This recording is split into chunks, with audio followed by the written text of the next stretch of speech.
Alright, see if this time the goddamn live stream decides to show up. Would be nice. Okay, yes, this time it has shown up, it looks like. Okay, cool. For whatever reason, sometimes when I start these streams, it don't show up. And they don't actually start up or anything. So if I'm not careful and I don't look, I would have been doing like a ghost stream that would have never happened, basically. Alright, but yes. Hello. Hello, hello. Is the Sinister Gambino here with a new stream? In this stream, I'm going to be going over the event month, first month for November 2025, obviously for Red Dead Online. But starting off, I will say right now, by the way, before I go any further, the title is not active right now. It's only active during the Thanksgiving week, which is probably basically the final week of the event month, by the way, so yeah, 10 times on the turkeys is not active until like Thanksgiving week. Just be aware of that, obviously. However, I thought it was the most interesting title to go for, regardless. regardless, yes, I do think it was kind of the most interesting title to go for since it only happens like once a year. I think they also did 10 times last year, but I think before last year, 10 times was actually pretty much new last year, I think. Last year, I think I did a November month stream, I think, in December, on the first day of December, I believe, if I remember right, actually.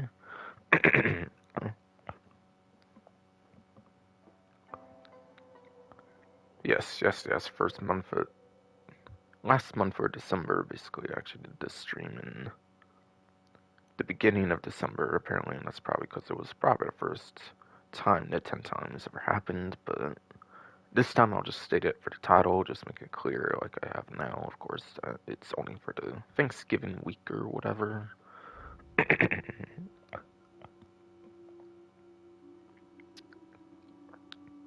Which I have done, of course, make sure to specify something for that week, and yeah, should be good to go then.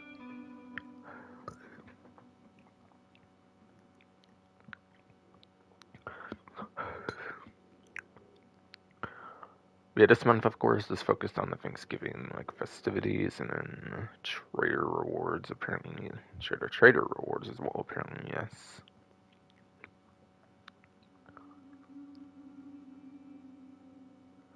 There's also stuff going on with the trade free roam event. Naturally, with going on with the trader reward stuff, like the 2 times on the sales that they usually do. Just 2 times section here. Speaking of trader bonuses right now on this mini here. The traders who get a clean kill on their prey can earn 2 times trader materials on the perfect carcasses, pelt skins, and hides, apparently to crypts. So yeah, perfects, if you kill the animals correctly, will give you more stuff for the month, it looks like. So that's cool. That's obviously going to be pretty much one of the most ideal ways to go about like getting materials for the trader business. Surely.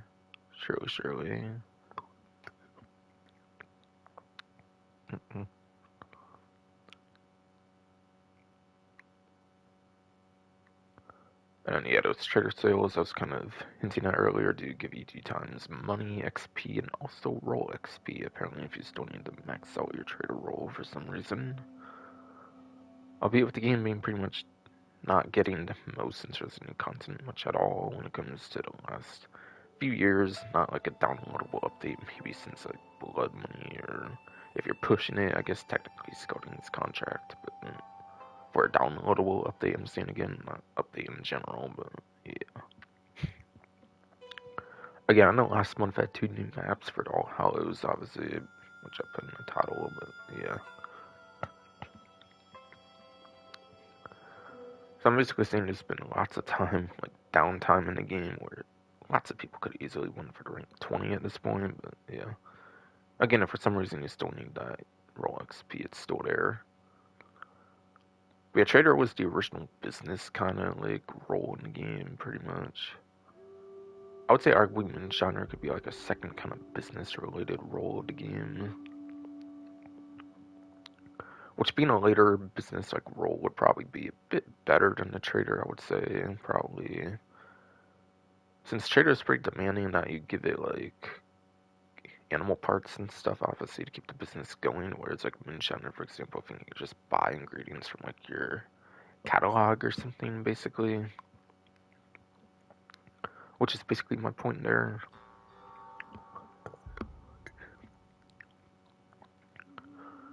But either way, 2 times on the pay, that's already pretty good. It's definitely going to be even better, obviously. The XP, the regular XP might be good, but obviously not as useful as the roll XP. If you still need it for any reason. Any reason, so trader is pretty good.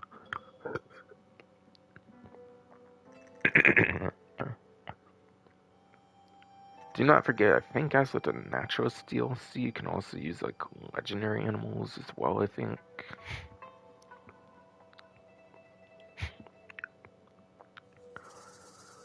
I think yes, even though like legendary animals came out in the Naturalist DLC, I think they made it work with trader as well, I believe. So if you get legendary animals, those are pretty good for that as well.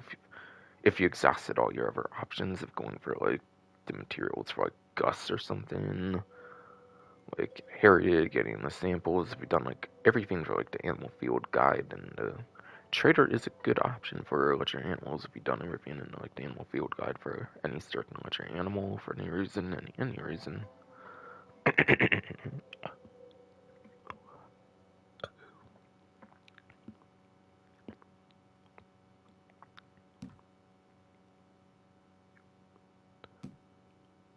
I don't have stuff from here on this particular menu. Probably just be the usual stuff. I'm guessing. Just to be aware of that, of course.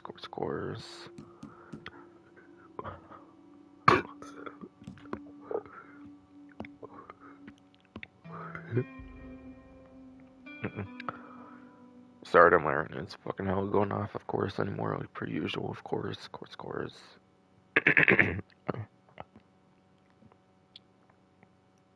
Maybe try not to acknowledge it as much this time around, though. Maybe.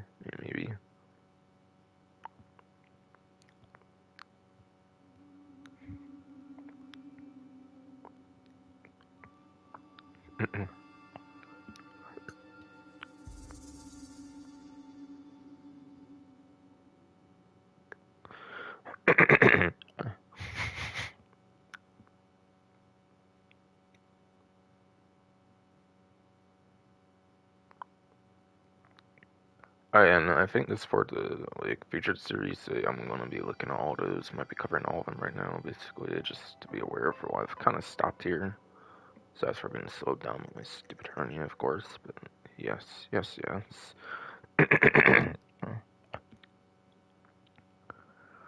So. Looks like there's triple rewards going on for feature series for this particular event month, basically. So that will be 3 times money, gold, and regular XP in this case. And obviously these aren't really tied to rolls, so you don't really get roll XP for these.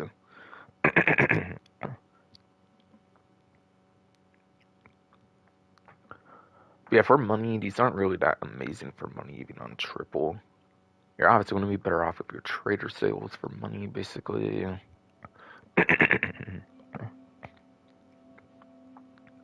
Yes, you will be better off with the trader sales, obviously for money making,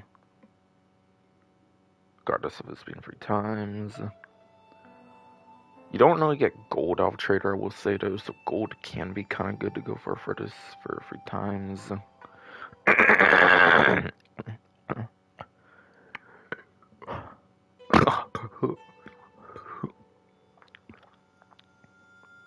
God, bro, come on.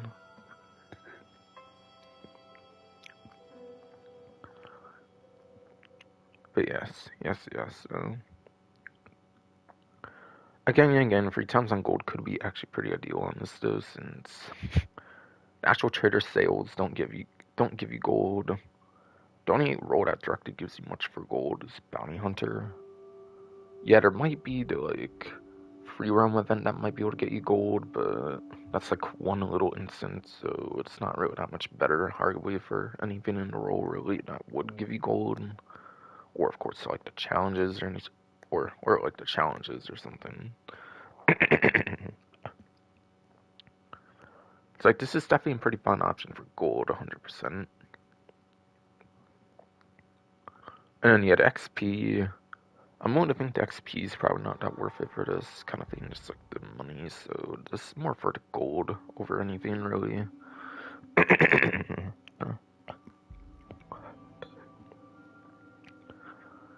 This is yes more for the gold if anything really, surely.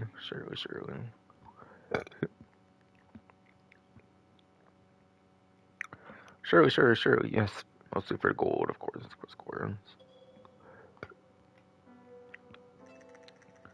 Yeah, really sorry I keep having to say that shit, but yeah, my body's all going off hella hard as fuck right now, god damn it. God damn it. Yeah, week 1 right now, for the first week, of course, for featured series, so as can be seen right now, was the Hardcore Elimination Series.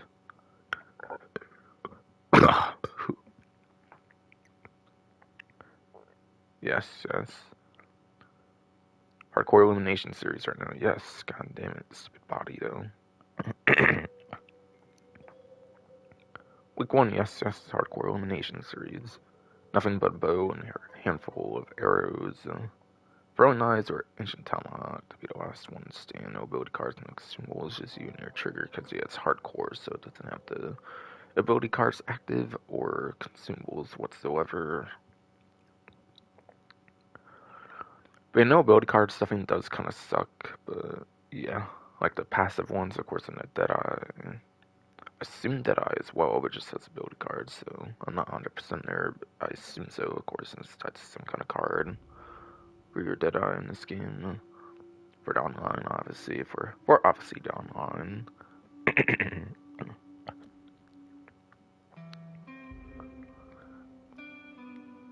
And yeah, no consumables. I'm not really a user of consumables, so I actually find that to be a plus side for these kind of ones, but yeah.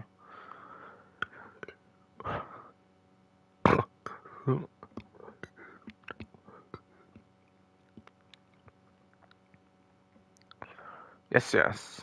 I do in fact find it to be a plus side that there's no consumables for the hardcore ones, though. No.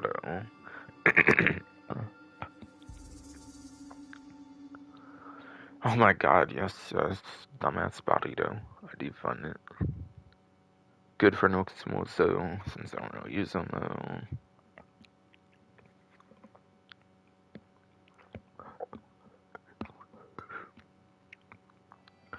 Just see you and your trigger again, yes.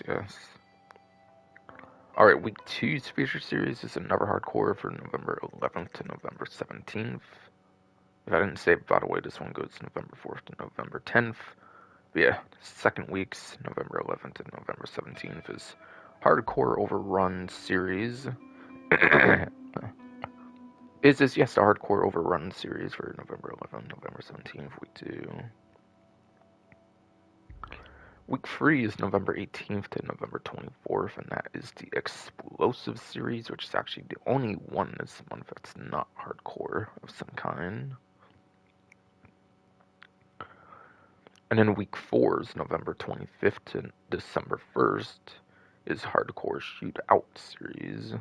Is this, yes, the Hardcore Shootout series for the last week 4, basically November 25th to December 1st. Again, is that Hardcore Shootout series.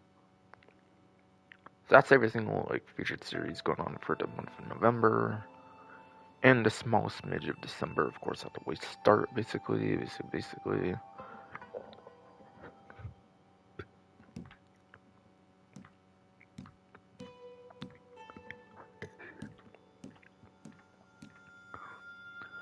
That was basically it all for that, for that.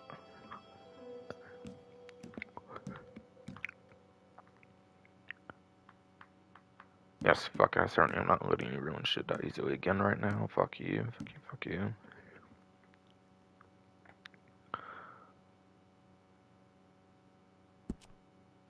Yeah, I'll go free roam, obviously now, of course, of course. Like I usually do nowadays, nowadays.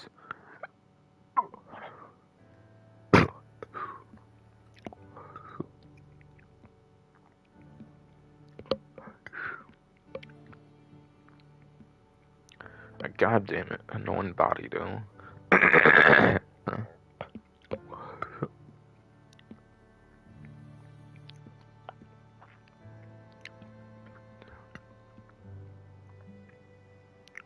Oh, an annoying body though.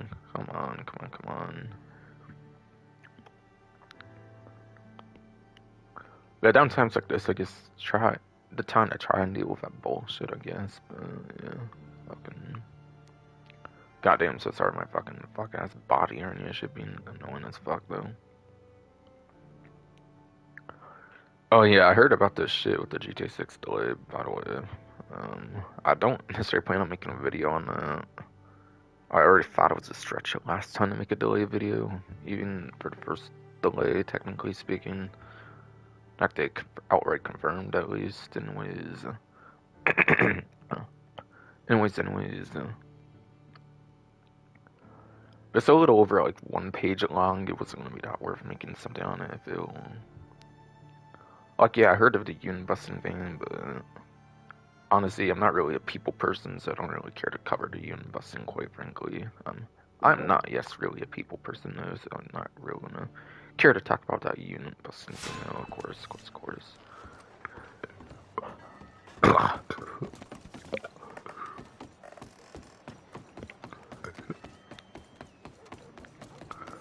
Oh my god, yes, indeed, the annoying body, though. Come on.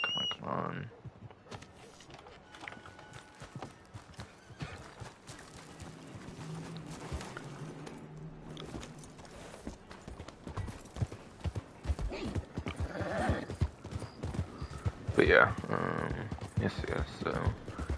Yeah, for those that haven't heard, Grand Theft Auto 6 got delayed until November 19, 2026 now instead of May 26, 2026.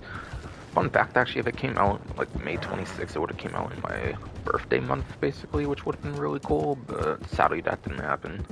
I didn't even like mention that in my one video because I pretty much knew it was going to get delayed again, honestly.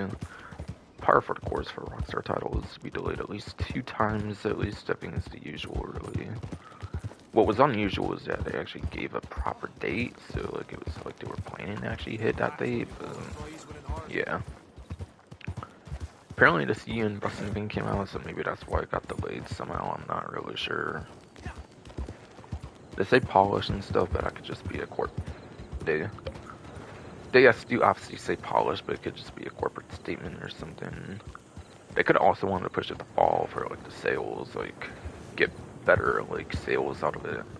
Not that it really matters for Grand Theft Auto 6 being the like most hyped entertainment product basically of like the generation basically for PlayStation 5, Xbox Series X at least. Not gonna come on Switch 2, obviously. I don't really expect the Switch 2 is gonna get the game, and if it is, it's probably like cloud or something, I'm guessing. Which would not be a great way to put a game, I would have to imagine. I doubt it actually gets a whole like retail like physical release that's like on the cart or anything, of course, since I think the carts on Switch they're usually what, like 64 gigs or something. Gigabytes are quite different, I feel, from Nintendo to PlayStation, Xbox, and probably PC as well, obviously, where it's more traditional there, I would say. They say.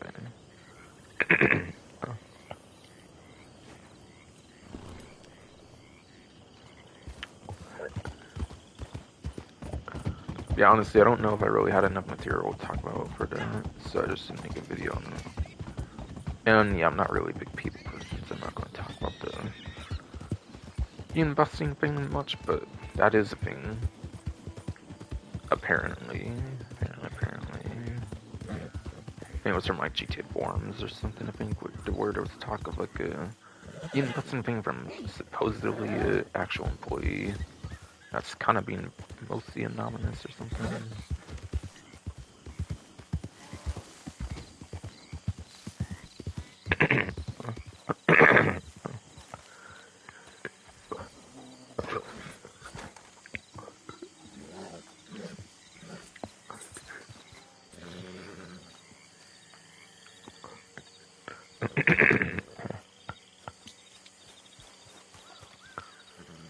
I swear to, swear to. People, I feel.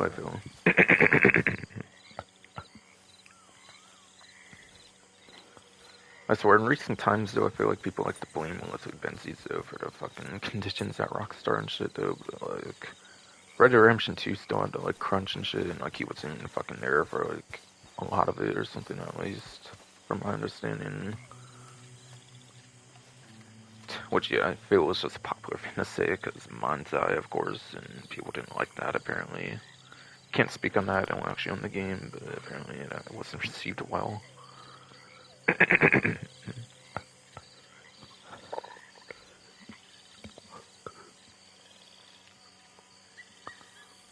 Like, Rockstar as a whole is kind of corporate as fuck, and they kind of get a pass on it, I feel, which is kind of bullshit, but, yeah.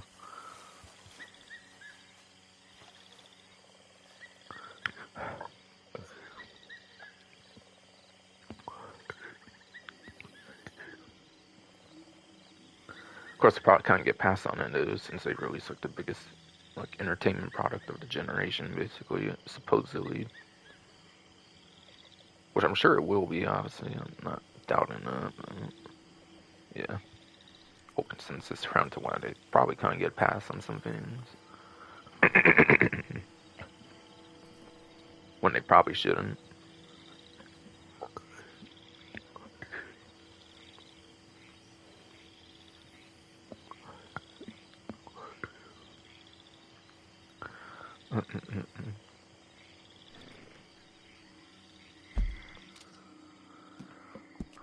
We enter the benefits section here for Red Dead Online final here.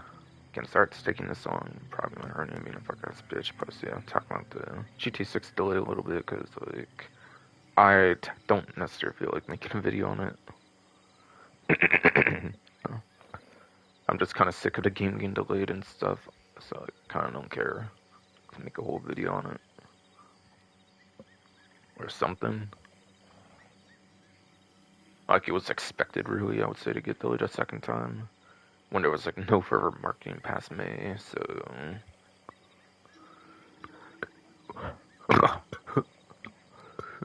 There was, yes, practically no marketing past, like, the trailer 2 in May, whatever, so... It was pretty much expected to get delayed again. I wasn't surprised, so I don't really care to make a video, of course. As far as I know, at least.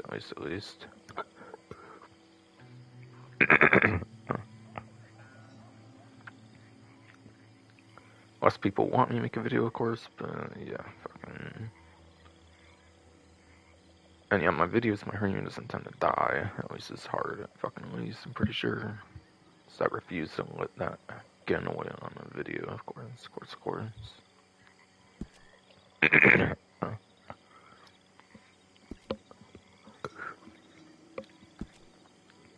Okay, but yeah, starting off in the benefits section here, trader bonuses, 2 times money, XP, roll XP.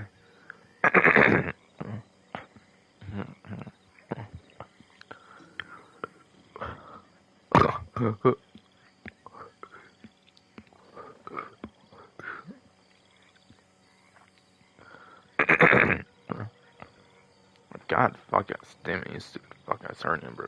Come on. Just gonna try and ignore you, but you're just being that much of a prick right now, god damn it.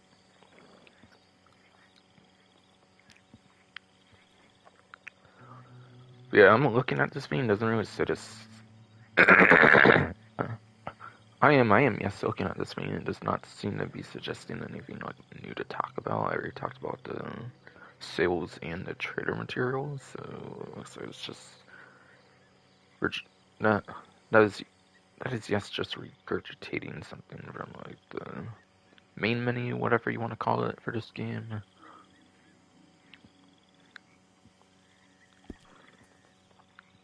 So I think I kind of already talked about all that stuff, obviously.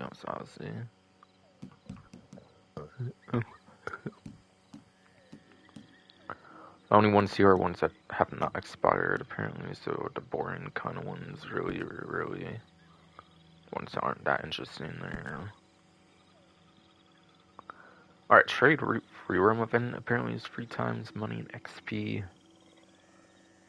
I do think free roam events do pay gold, but they don't give 3 times gold apparently for this event month apparently, which is kind of unfortunate for the trade route, of course.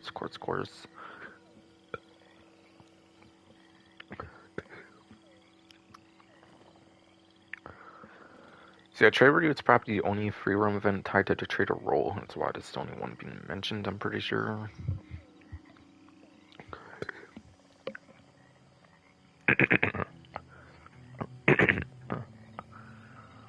I'm pretty sure that's why it's the only one being mentioned. It's the only one for the role, of course.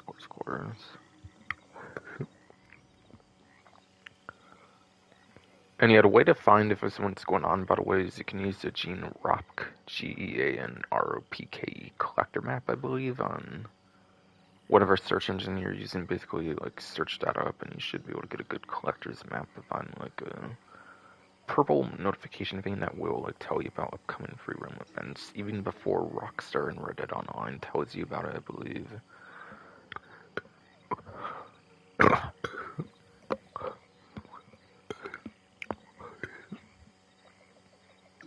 Even yes, before Rockstar and Reddit Online tell you about it, basically.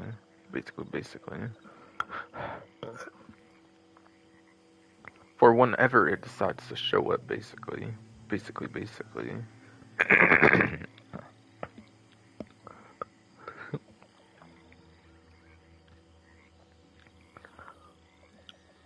So, by the way, if you don't use the Gene Rock Collector map, you can also use GTAWeb.eu.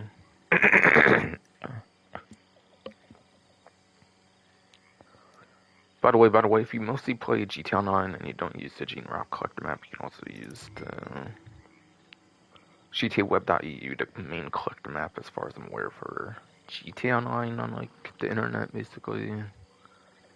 And it also has a link, I believe, to that as well, if you use that for some reason, of course.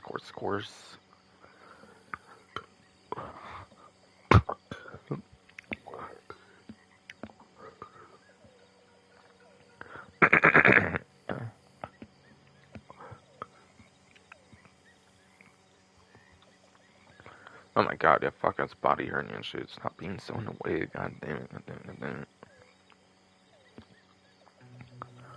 Yes.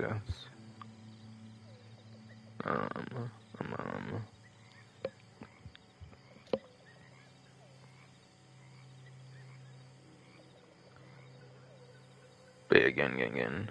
GEANROPKE, Gene Ropk. Collector map for Reddit Online is the main collector map, I believe, on the internet for that thing. Otherwise, you can just use the main GTA Online collector map, GTAWeb.eu. Obviously, you don't actually use that collector map. You take a link from that and then go to it from there, basically. Pretty sure it's on there as well, basically. On there as well, integrated into it, basically.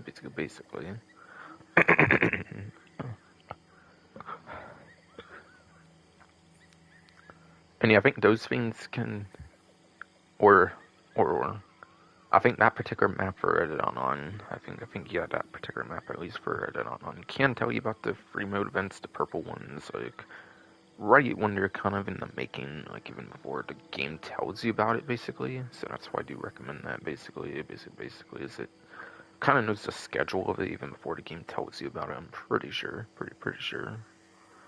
If you're trying to get as many of these as you can, basically. It's not a guaranteed thing. It only shows up every, like, once in a while, by the way. It only shows up every once in a while, basically.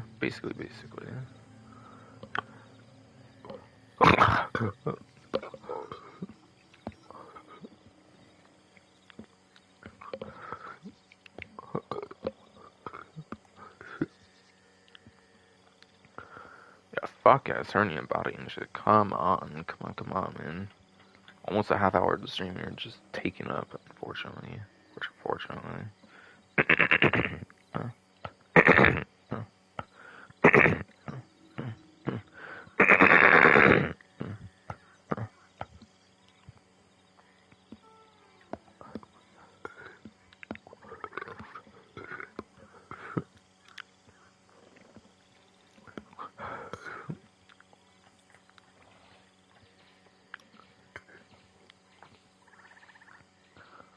But yes, though. One more reminder, yes, if you want to do trade route free roam event. Because, yeah, this body's been annoying as fuck of mine, unfortunately. But, yeah, one more reminder, though.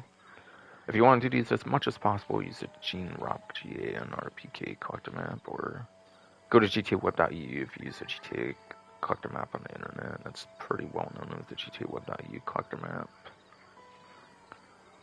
And then there's a link, I believe, to the Gene Rock collector map on the GTAweb.eu, I'm pretty sure, so yeah.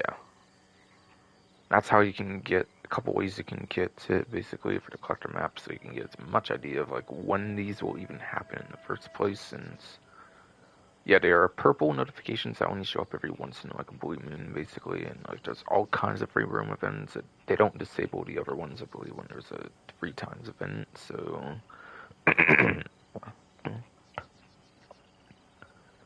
There will be other ones showing up without, like, any bonus at all, obviously, so you do want to use the Gene Rock collector map to get an idea of, like, when it's actually going to properly show up, of course, for this one particular free roam event.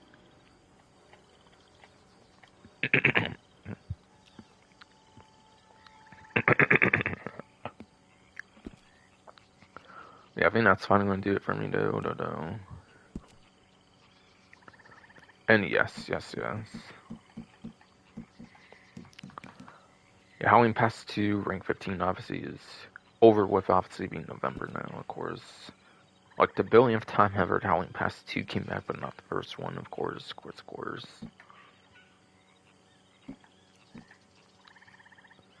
And then, yeah, apparently turkey's in high demand. This will be for November 25th to December 1st, the last week of the event. Again, as a reminder for this thing, of course.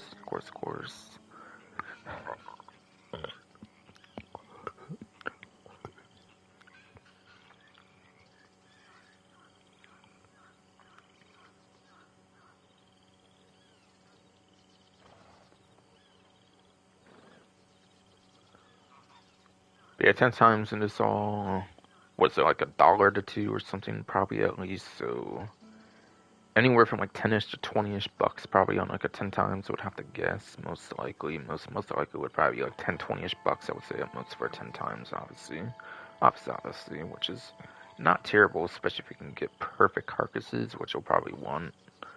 You'll probably need the perfect, of course, to get much out of it, of course, though.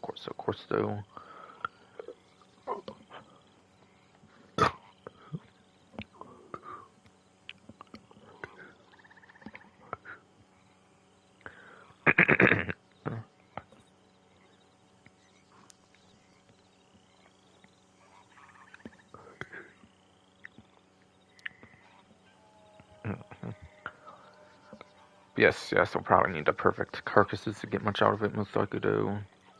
That'll be worth it, so just keep in mind what turkeys are, like, good for when it comes to the weapons they kill them for and stuff.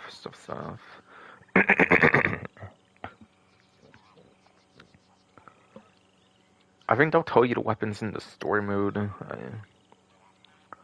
But yeah, I think in the story mode it will tell you what weapons you can use to do these pretty well, I believe, for the turkeys. If not, you could probably use like the Reddit wiki or something to look up what's good for turkeys for killing them for the perfect carcasses, probably. If not, like single player, of course. And then just apply the single player advice, obviously, to the online, obviously. Yeah, single player advice would, of course, work for the online, obviously, for the killing of the animals, basically. So that's definitely an in-game way to go about it, basically.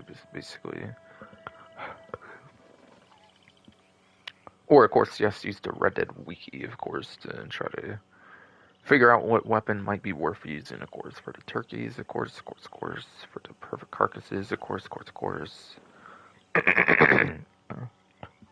Or whatever.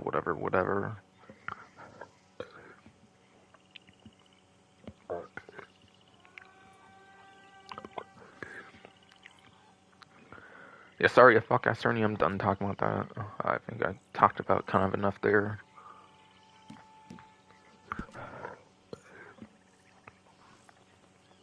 Yeah, featured series 3 times rewards all month.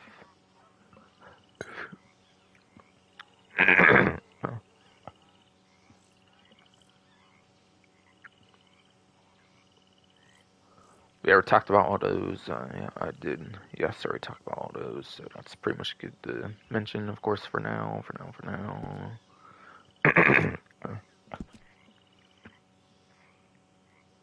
Probably on that for like 10 plus minutes thanks to this fucking Cernian, but yeah, I'm not going to mention that again.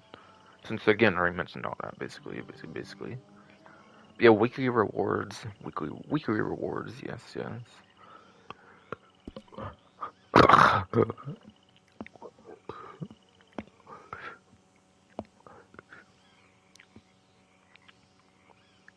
Fuck ass body hernia, bro. Can you knock this shit off, please? Oh, god damn it. God damn it. Yes, there's the weekly rewards.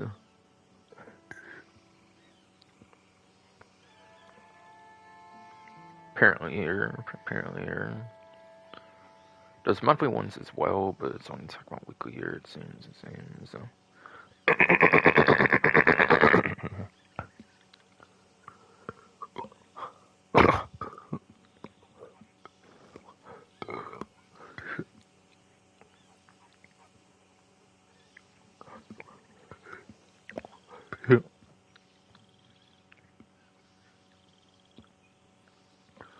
But yes, those have to be in weekly rewards, so you have to check back each week of the month, basically. They earn rewards leading to treasure in the final pieces of the Rex Road outfit every week this month, apparently. And for this particular week, it looks like you have to play any activity with a persistent posse through November 10th to receive a reward for the Citadel Rock treasure map.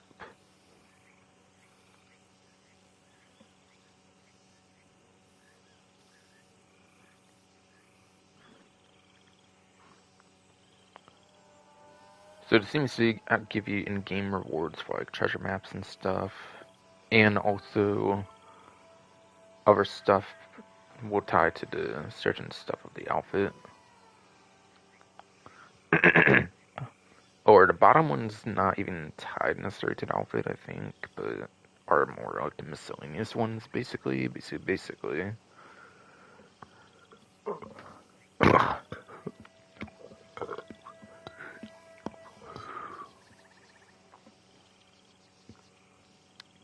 God, shitty fucking nasty ass hernia and shit. Come on, man. Let me fucking stream, god damn it.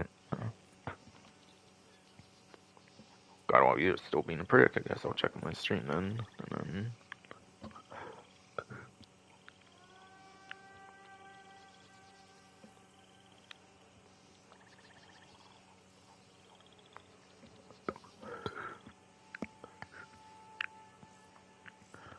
okay.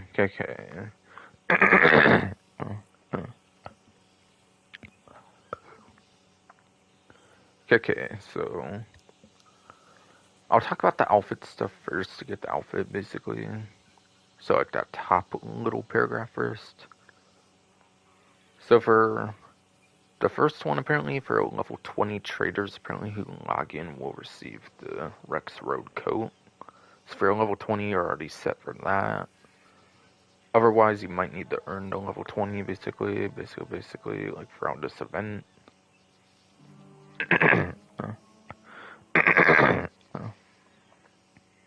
Oh, and actually, sorry again, my fucking Cernian be messing me up and shit. Fucking. Before I mention that, before I go any further on those, actually, I should mention what is the Rex Road outfit, since they're kind of making it a big deal here. It is actually an outfit that returns from the Outlaw Pass 2, apparently, if you have yet to do that. If you have not managed to do that, I mean, more so, since it obviously doesn't really come back for the Outlaw Passes.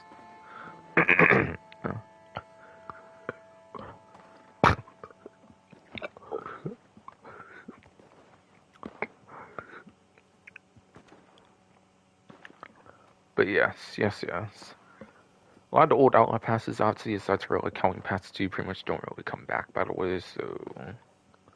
Yeah, apparently the Rex Road outfit, they're making a big deal about that, since it is a returning outfit from the Outlaw Pass 2, apparently.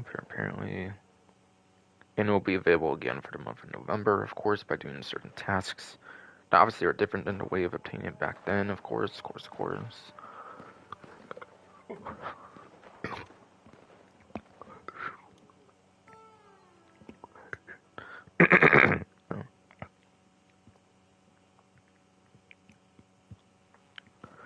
So, returning the Outlaw Pass 2 outfit of Rex Road outfit. Traders who log in will receive the Rex Road code, and I assume if you don't have the 20, you might need to unlock the 20 by the month, of course. By about a month, of course. Possibly.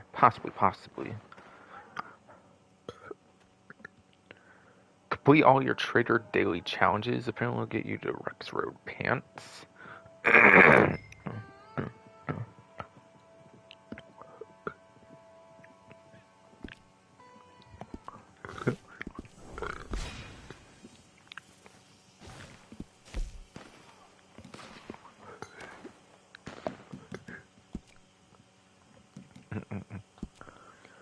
So, for example, today's daily challenges, at least for me anyways, is 0 to 6 large animal carcasses donated to crypts. Large animals could be something like a deer or something, maybe. I'm not really sure. But some, obviously, big animals, of course, you need like a half dozen of them for 6. 0 sends out $200 money made from trading, which will obviously be real easy with the 2 times going on right now. And then 0 to resupply missions completed. I think those is when you run out of like a certain like thing going on with like the trader. I think there's something where even if you have like the materials, the production just halts, I think, and then you have to do like resupply missions, I believe. I think it's those missions, I believe, where you have to continue the operations of your trader thing, even if you have like materials and stuff. Those missions, you have to do 2 of those, basically.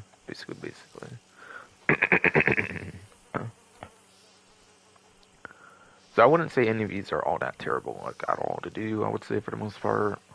I mean, to be fair, the resupply missions might be kind of, if you don't bother with the trader business that much, but you kind of have to anyways for the money here, so, like, I think they all work here, I guess, for today, I would say, personally.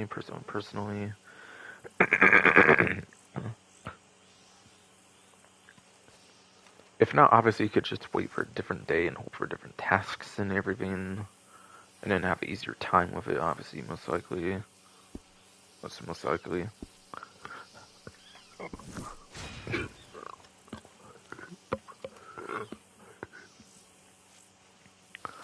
So again, doing a whole day's worth of that is how you get the pants for the Rex Road pants, basically.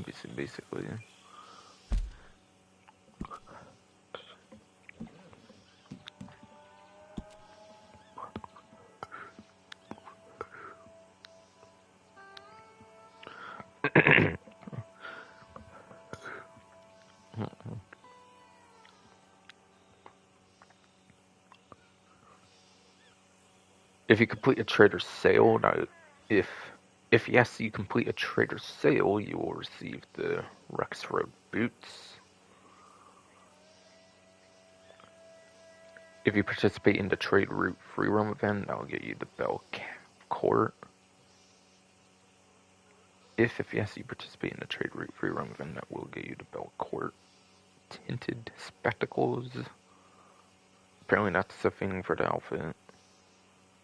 And you already talked about how to do that. You just go into like Gene Rock collector map or something, and it should tell you even before the game tells you what free roam event comes up, and just wait for that particular one to be listed.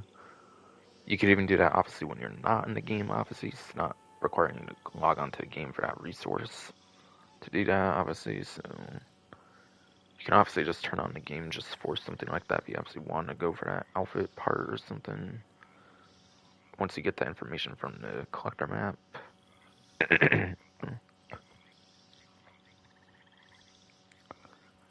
And then, yeah, craft an item at your campfire. Apparently will get you, apparently, yes. Craft an item at the campfire will, yes, receive the Rex Road shirt and vest, apparently.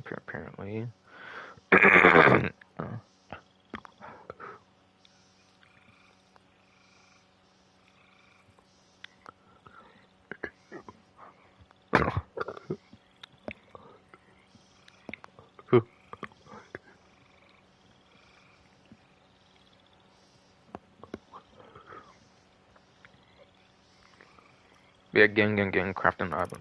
Craft an item at your campfire. Yes, we'll get you the restored shirt and vest, apparently. Yes, indeed. And I mentioned all the other ones in a slight sense, at least, of course.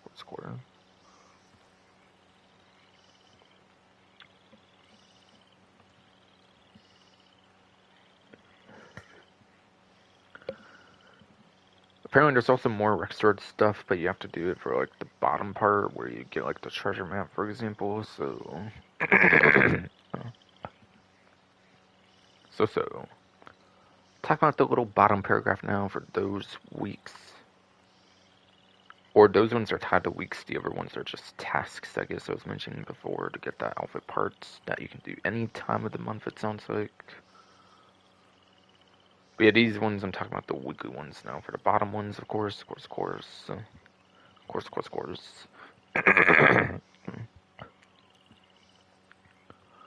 So again, November 4th, November 10th is to play any activity with...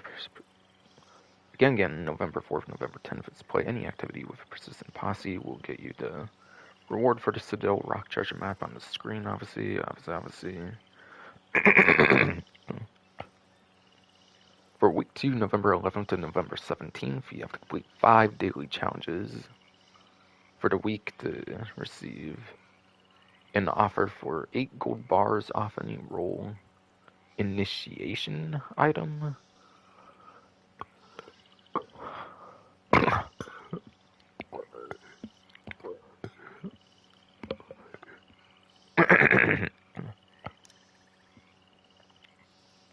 Sorry, man. This fucking starting just keeps all going off for the belch stuff or whatever.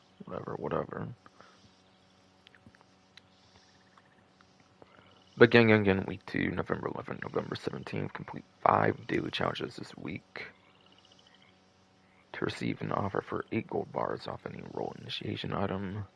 Honestly, at first, about terminology, I was pretty confused, but I think it means, like, the starting item for roll basically is 8 gold bars off, which is actually pretty huge. I don't know if they've done that much of a discount on them before, so...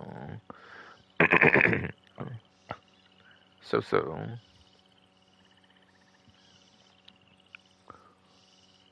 And yeah, that's for that week, for the week 2, obviously, so you can't work on it right now, obviously, you cannot do so.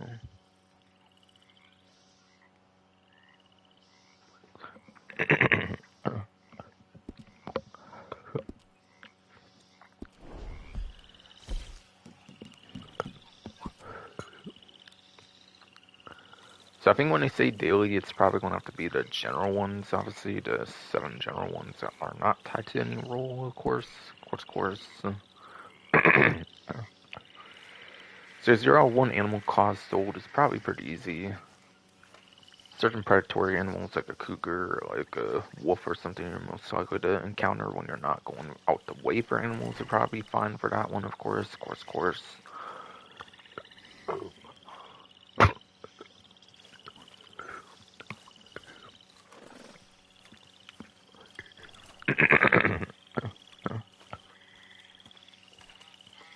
Oh yeah, fuck ass hernia, bro. Come on.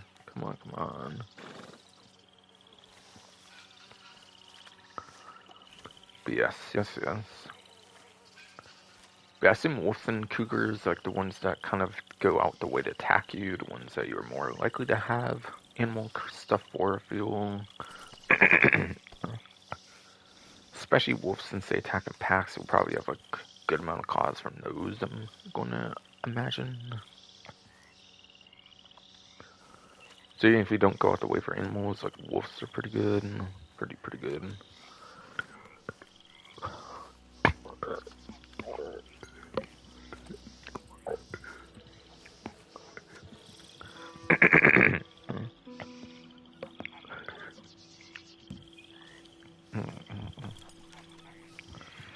Zero one clipping style update seems like that would be like ridiculously easy to do there, obviously, with all the free clipping stuff they tend to do nowadays with the... Obviously, you can just do like community outfit stuff, you could just do something with that if you're lacking clothing, I suppose.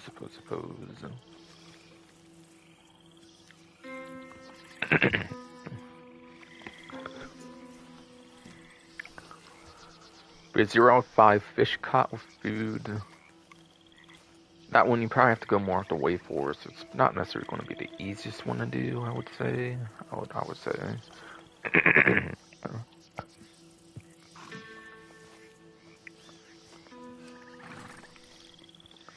0-1 other players photographed is pretty easy, I would have to say. Like, I would have to imagine that's pretty easy to do since you're pretty much forced into public lobbies anyways. You can't, like, really do it invite only type of a lobby in this game, basically.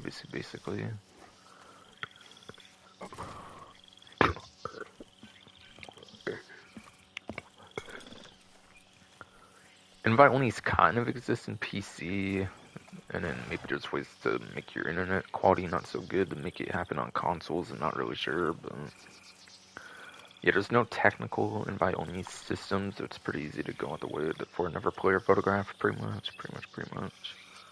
Surely. If you do it correctly, obviously, and don't, like, antagonize another, don't, like, antagonize another player to try and get it, obviously.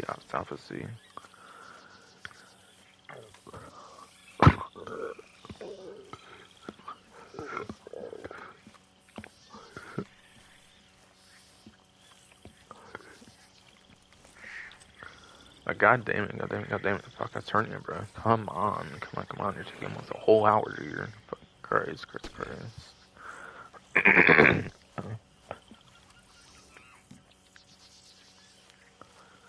then 0-1 players headshot with a bow in free roam events. Could be one to try and do for the trade route free roam event, I suppose, but yeah. I don't feel that would really be too ideal, so you might as well just wait for better ones. It seems you get like a whole week to do it. It seems you get a whole week to do 5, and it doesn't have to be like 5 in a whole day, it sounds like, at least.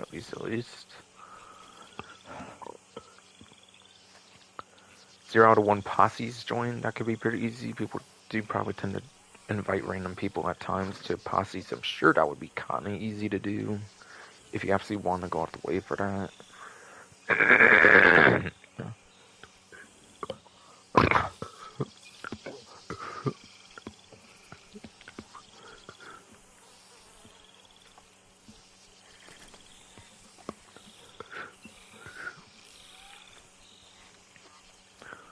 If you actually kind of want to go out the way for the posses joined, whatever.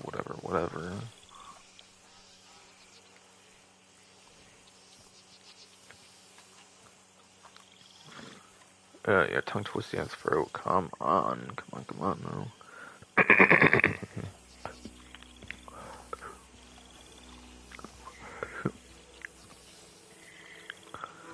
Yes, as I was saying before, my hernia just really interrupted me so many goddamn fucking times for the only time ever anymore. God damn it.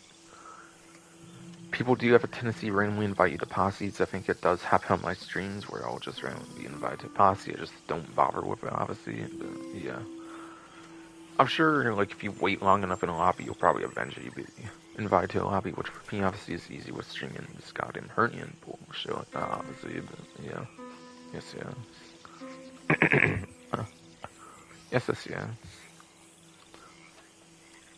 Yeah, join a posse, basically, yeah, it does, get you that, obviously, though.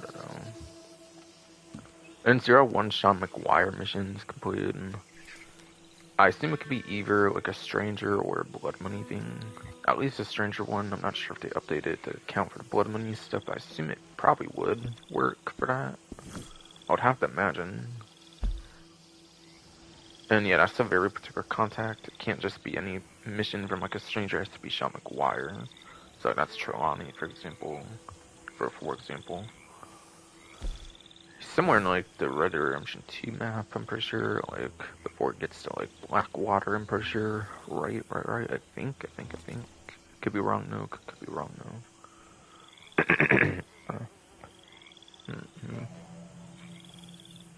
Oh yeah, I think he does do blood money stuff, I think, too, so probably one of those icons, actually. Those are still strangers, I think they're just very particular money icons for the blood money DLC, of course. But I want to say that icon is one that's involved with blood money, I think, as well. Maybe he's actually down here more so. Oh yeah, here he is, and It's actually in Great Plains, apparently. Okay, okay.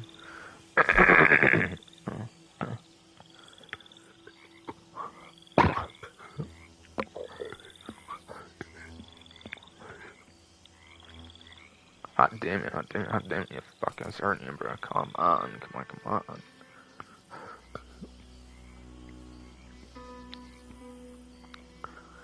But yes.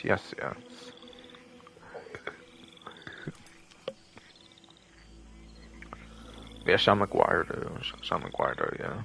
He has a blood money icon, he might have to do a stranger mission, not blood money.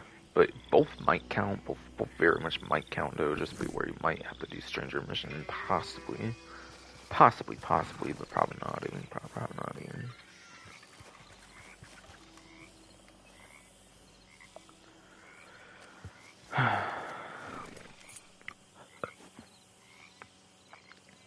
Oh, man.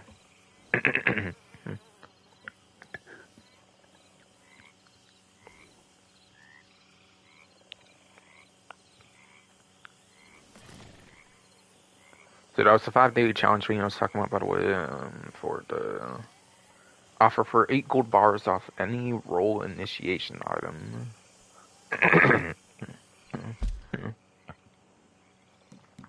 So for those, I'm gonna go into roles, obviously. Roles, obviously. Progress, whatever.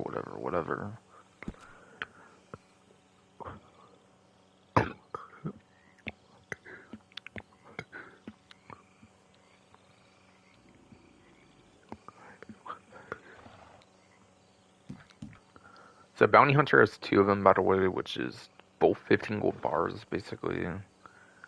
You have the regular Bounty Hunter license and the prestigious Bounty Hunter license. Both of those cost 15 gold, so either of those you could basically bring down to 7 gold with 8 gold bars off offer. I kind of want to go in order of the role release of things, so we'll talk about Trader next. Now, Trader, I think, is on a sale right now, so it's kind of a waste, I feel, for it. However, though, normally it's 15 gold, so 8 off of that would be like 7. I don't know if you could stack it with the discount right now, for example, though. I don't know if you can do that or not. So you might be able to get a very insanely cheap butcher's table for the Trader.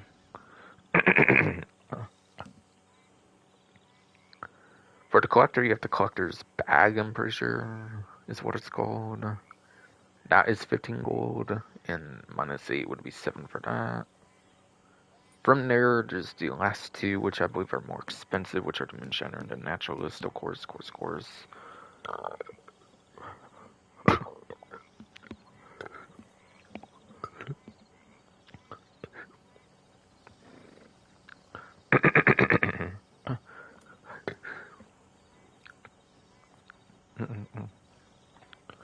But yes. Yes, indeed. I'm trying to remember what the Moonshiner one was. I don't know if I do, but whatever the initiation item is for the Moonshiner to get started with the Moonshiner roll, I think that one is 25 gold if I recall. So that would be like minus 8. That would be like 17 gold, I believe.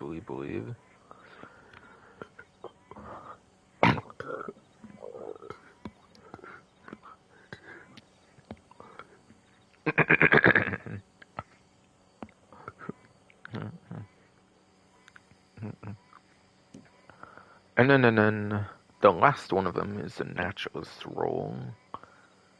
The last 2 more expensive ones is for Moonshiner.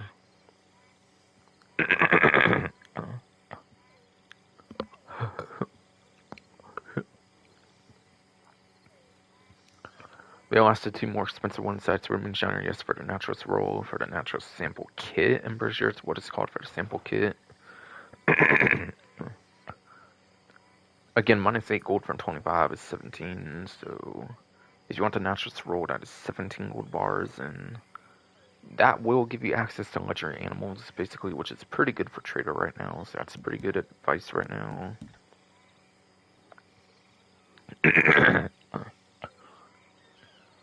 But yeah, Bounty Hunter is really good for gold, and so it is a very good starting role for the basic Bounty Hunter license. I do highly recommend that one if you're trying to get more rolls, of course, and getting like 15 gold on discount for 7 gold. Yeah, not the biggest savings, but also it is the best one if you want gold for other rolls. It's the easiest one to get gold for other rolls, of course, though. Very good one there.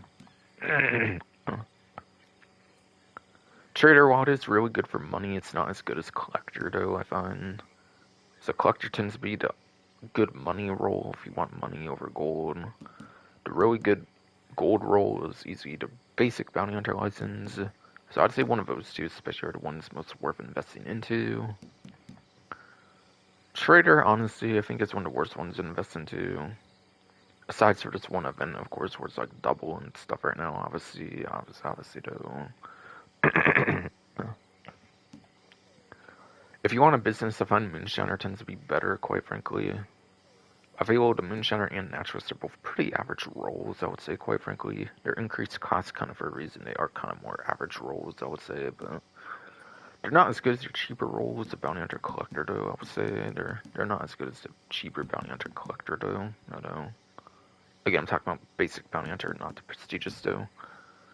But if you do have the Bounty Hunter, the basic one already, prestigious can be good as well for the Bounty Hunter, like award, whatever, for the 1 gold bar when you do, like... Since you can get the experience... Yeah, Bounty Hunter Experience Award, I think, actually, is what I meant to say. You can use that to get gold as well for prestigious if you have the regular one, but you need the prestigious still, and that's a good option as well, basically.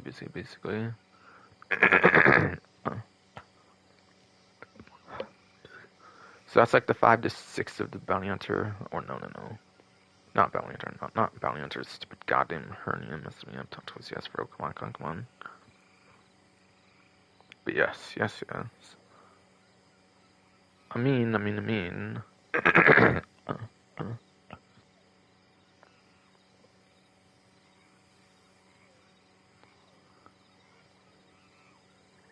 But yeah, I think there's anywhere from 5 to 6 of the, like, role initiation items.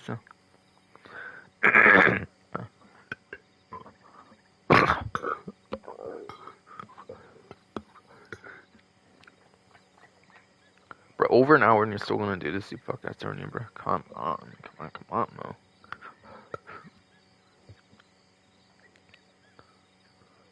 But yes.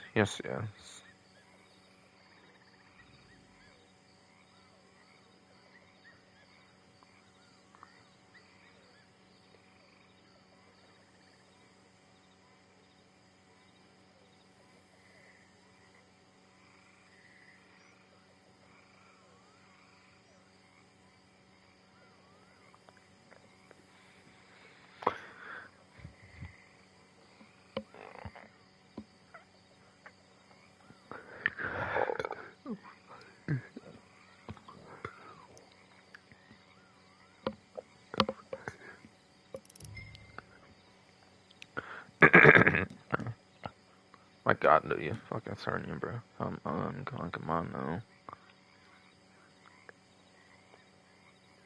Fuck.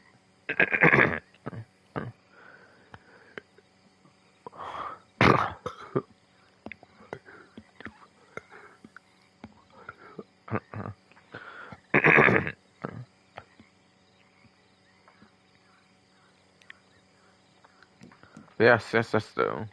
As I keep trying to say, it's been one goddamn fucking hernia body shit. Fucking.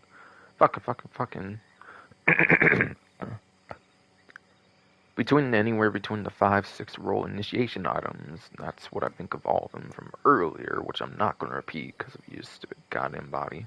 I think I said it all good enough, I think.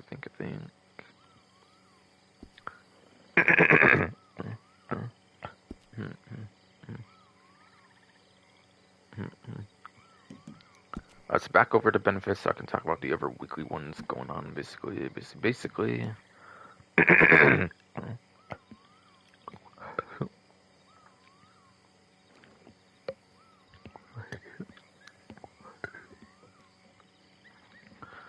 don't know.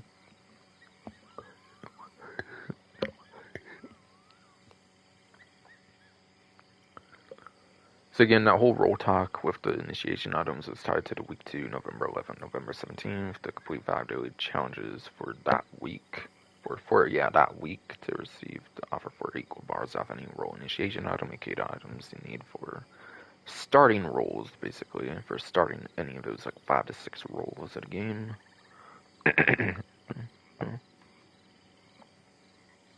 And then onto the week free, onto the week free one finally for November 18th to November 24th. Again, November 18th, November 24th, the week free. Tongue twisting, come on. November 18th to November 24th, the week free. Complete a trader sale will get you a reward for the Blue Water Marsh treasure map. So it gives you a treasure map for week free, like week 1 apparently. So yeah, week 1 to 3 are all really good rewards. And week 4 is kind of weakest, I will not lie there, but it all depends on like if you're going for like the outfit or not, pretty much, kind of, because you will need to do the finished outfit as well for the week 4 thing going on for November 25th to December 1st.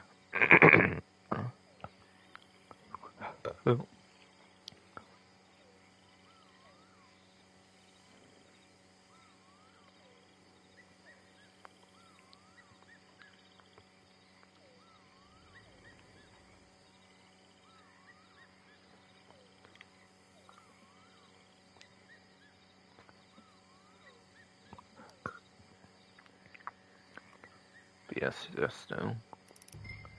November 25th, December 1st, still log in during Thanksgiving week to receive the Rex Road bandana, the Rex Road hat, and 50 small game arrows. So yeah, 2 of the Rex Road outfits are tied to logging in the last week.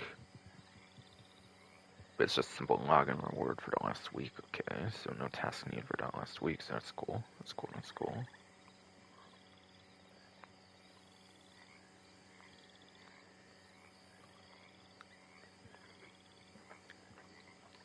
So yeah, I finished this up all night, basically.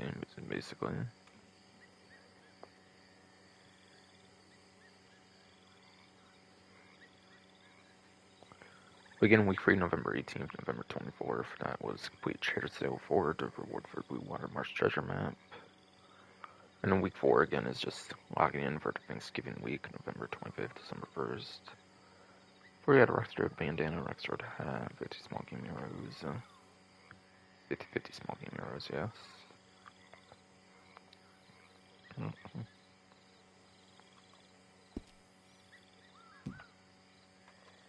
And yeah, finally for this month's community outfit here.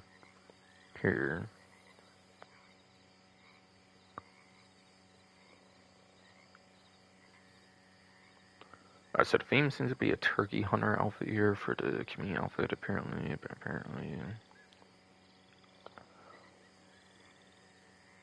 And yeah, for the list of items, you have to check the news wire, but... Yes.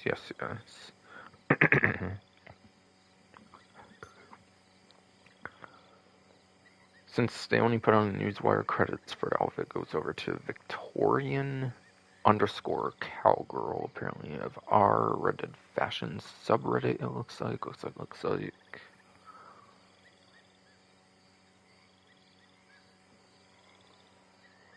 So that's where they take a lot of outfits. That is where they take a lot of outfits either from YouTube or like the Reddit fashion subreddit, whatever. And that one comes from the Victorian _ cowgirl Reddit fashion subreddit. The R Reddit fashion subreddit.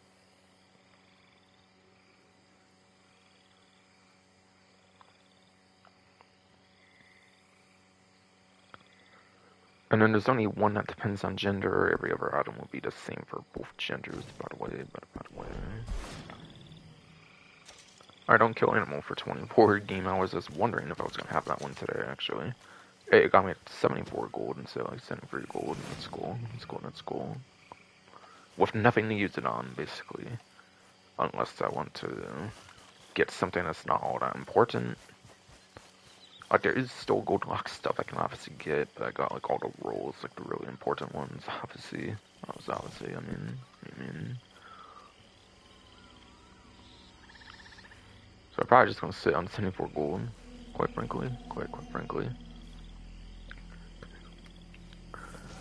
Unless they actually give this game like its rumored like 9th gen version, unless they give the game a rumored like 9th gen like upgrade version or whatever. Though it's November now, it's past October. I don't really think it's going to happen this year. It's probably going to happen next year if it does. I feel, quite frankly, I could be wrong though, but still.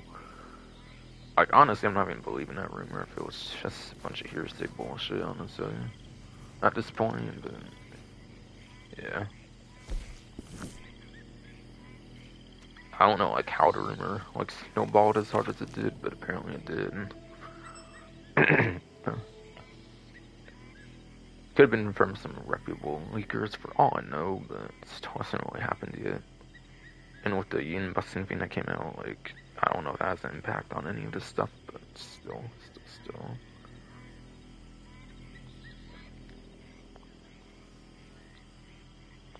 The Kimi-inspired outfit, though, go in order of the outfits as they appear on the newswire for simplicity, I guess, here.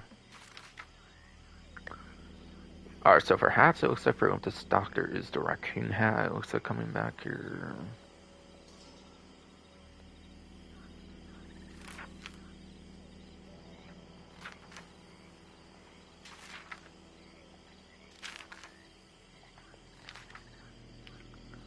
Alright, so it looks like the feathered flap hat looks to be the hat for the outfit. And it is the very first variant of it.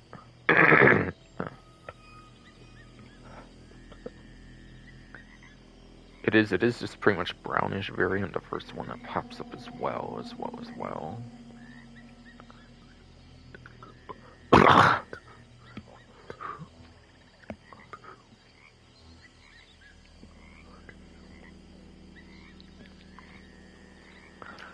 God, fuck ass, damn it, you fuck ass hernia, bro. Come on, fuck. Yes, that's first part of the outfit for a Kimi outfit, basically, for the month, basically, of November here is a feathered flap hat. The first variant that shows up when you do view, and it's that, like, brown one, basically. I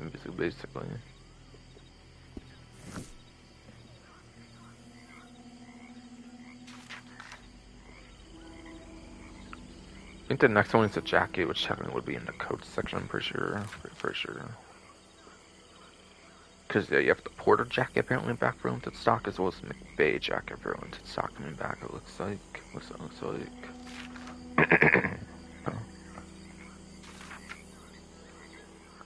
And it looks like it is that one here, the winter jacket. Or no, not winter jacket, my bad. It's turkey on there, goddammit. And so it's obviously going to be the hunter jacket. Right. It's just my fuck ass hernia keeps fucking me up, of course. Score. View it. On a red one, okay.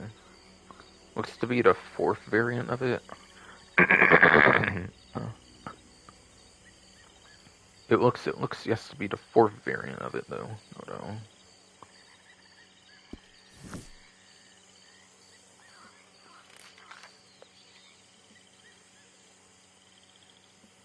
Into vests next, basically.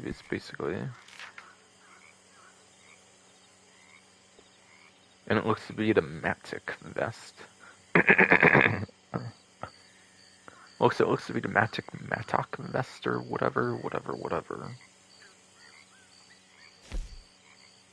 And it is variant number, I'm gonna guess 4 since it's brown, and that's kind of been the theme so far. Yes. Variant number 4. Alright, next will be your shirt, which is basically your gender difference. So this will be the one that varies whether you have a male or a female character. So shirts altogether seem to be on some kind of sale, apparently. Okay. Go more into that, I think, a little later, though. I don't know.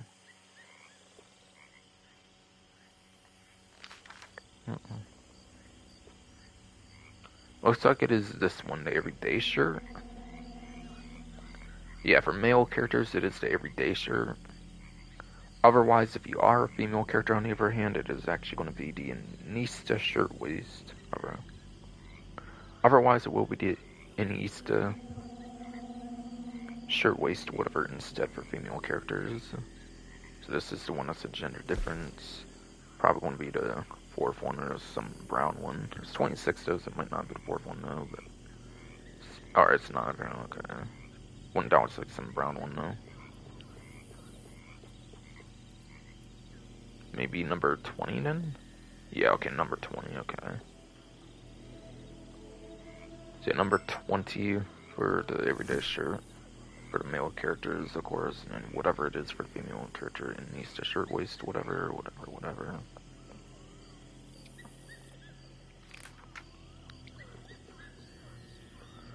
I think gloves counts under accessories, I believe. Yeah, I think so.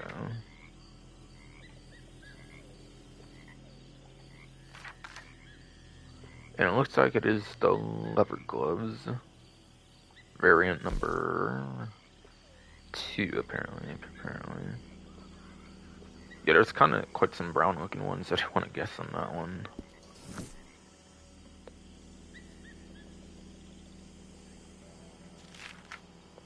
On the pants next, apparently.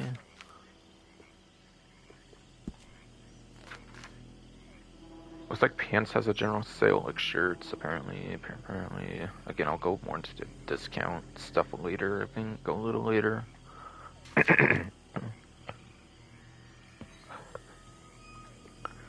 And it is the Martindale pants.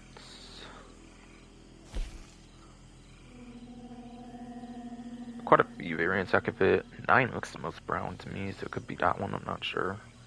Alright, no, it's number 4 though. See, that's why I don't like to guess when there's a lot of brown options. God damn it. It's like the brown and grayish one or something.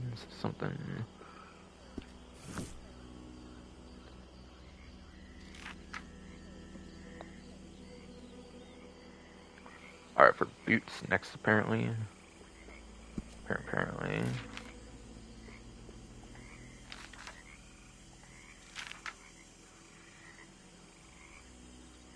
It is apparently the Cibola boots. It is apparently looking to be Cibola boots.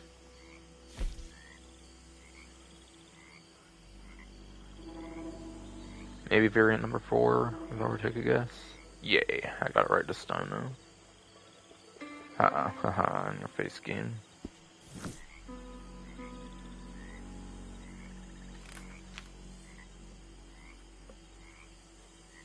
Alright, and then there is a neckerchief, which would probably be like neckwear or something for accessories. Probably. Yes. Maybe one of the last 2, I'm guessing. Not really sure which one. Alright, yeah, I was kind of thinking the last one on the back of my head, but I didn't want to get it wrong again or something like one time. But it's like that last variant of the neckerchief, the like most brownish one, apparently. And that all right there is your community-inspired outfit of like the turkey hunter themed one. Basically.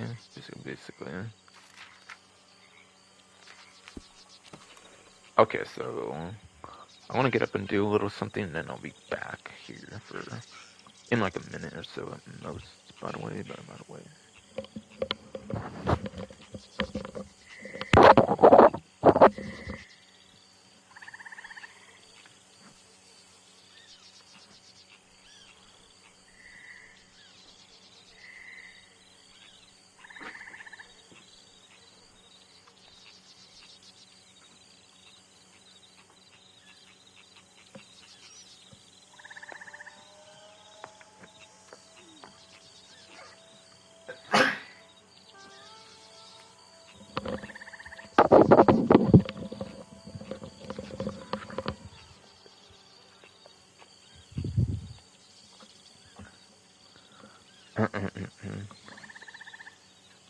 Alright, back now. Body fucking sneezed as well, apparently, just for nothing to probably improve at all. This whole, like, hour 20-ish minutes, like 80 minutes at this point. Basically.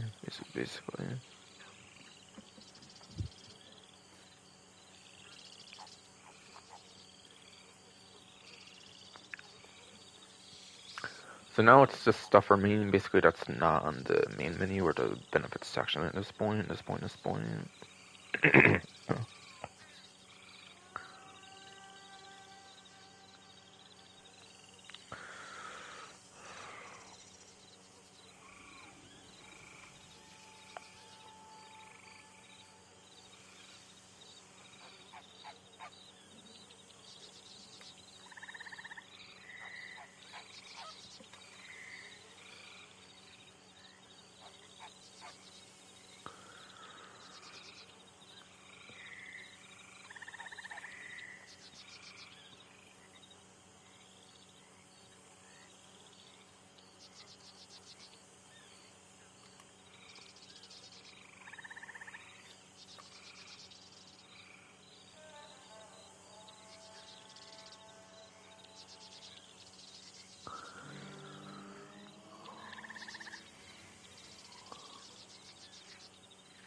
But it might take a while to see something I haven't like talked about yet, by the way, so that's why it might take a bit, by the way.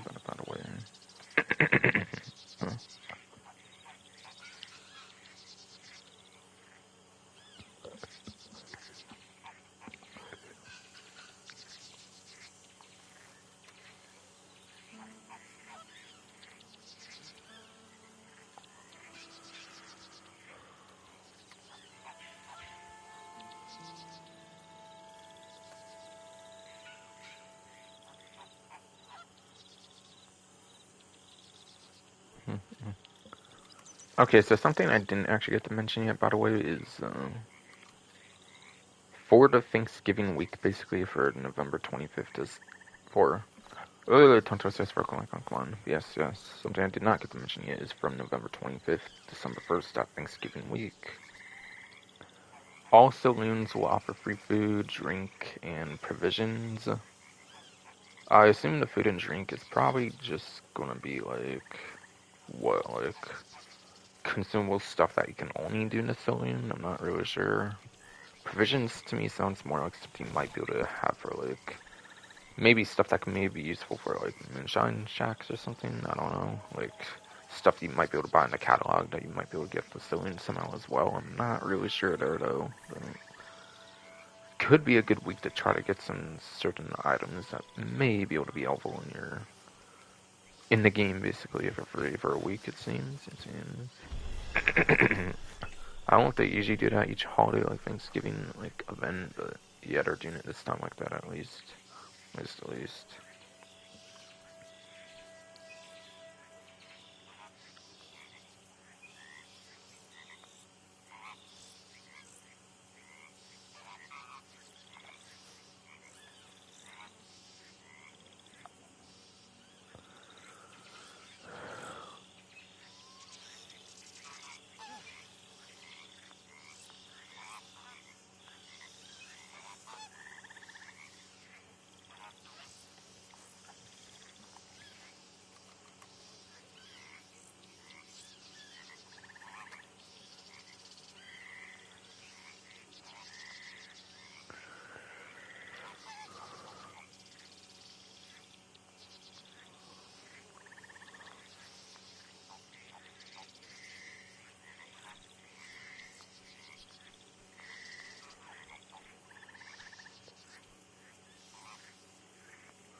Alright, sorry, I did want to talk about returning limited time items. There might have been ones obviously I didn't get to go over yet. Alright. Oh.